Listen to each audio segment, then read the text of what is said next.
भारत में शिक्षा, इतिहास और विचारधारा की बहस अक्सर विवादों में घिर जाती है, लेकिन हाल ही में एक ऐसा मामला सामने आया है जिसने शिक्षा व्यवस्था और न्यायपालिका दोनों पर गंभीर सवाल खड़े कर दिए। यह मामला है प्रसिद्ध विद्वान माइकल डेनिनो का। फ्रांस में जन्मे लेकिन पिछले 3 दशक से भारत में रह रहे माइकल डेनिनो भारतीय इतिहास, संस्कृति और सभ्यता के गंभीर शोधकर्ता माने जाते हैं। उन्होंने आर्य आक्रमण सिद्धांत की आलोचना की, सरस्वती नदी की प्राचीन धारा पर शोध किया और हड़प्पा सभ्यता, पुराणों तथा प्राचीन भारतीय ज्ञान पर विस्तृत अध्ययन किया। वे national council of educational research and training (NCERT) के लिए गठित सोशल साइंस कैरिकुलम पैनल के चेयरमैन रहे, जो नई सामाजिक विज्ञान और इतिहास की पाठ्यपुस्तकों के निर्माण का काम कर रहे हैं। इन पाठ्यपुस्तकों का उद्देश्य था भारतीय इतिहास को अधिक संतुलित, प्रमाण आधारित और व्यापक दृष्टिकोण से प्रस्तुत करना।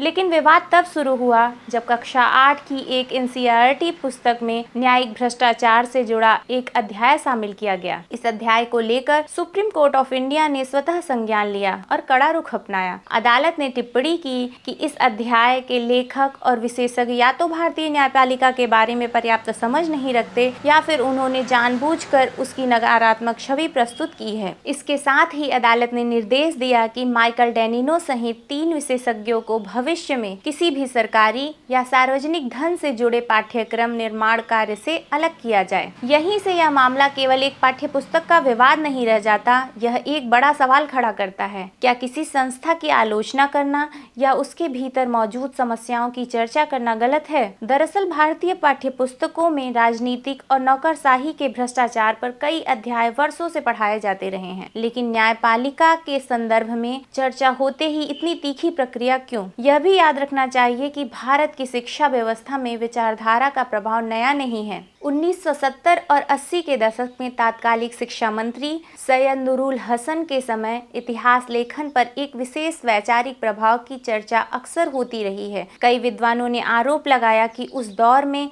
इतिहास की व्याख्या को एक खास दृष्टिकोण के अनुसार ढाला गया था। इसी पृष्ठभूमि में माइकल डेनिनो जैसे शोधकर्ताओं ने प्राचीन भारत के कई पहलुओं पर नया शोध प्रस्तुत किया और इतिहास के वैकल्पिक दृष्टिकोण सामने रखे। महाभारत में एक प्रसिद्ध श्लोक है, सुलभाः पुरुषा राजन् सततं प्रियवादिनः अप्रियश्चतु पठस्य वक्ता श्रोता च दुर्लभः। अर्थात जो मीठी बातें कहें ऐसे लोग हर जगह मिल जाते हैं, लेकिन जो कड़वा लेकिन हितकारी सत्य बोले और जो उसे सुनने का साहस रखे वे बहुत दुर्लभ होते हैं। अब प्रश्न यह है, क्या शिक्षा का उद्देश्य केवल सुखद बातें बताना है या फिर समाज को सच का सामना करने के लिए तैयार करना भी?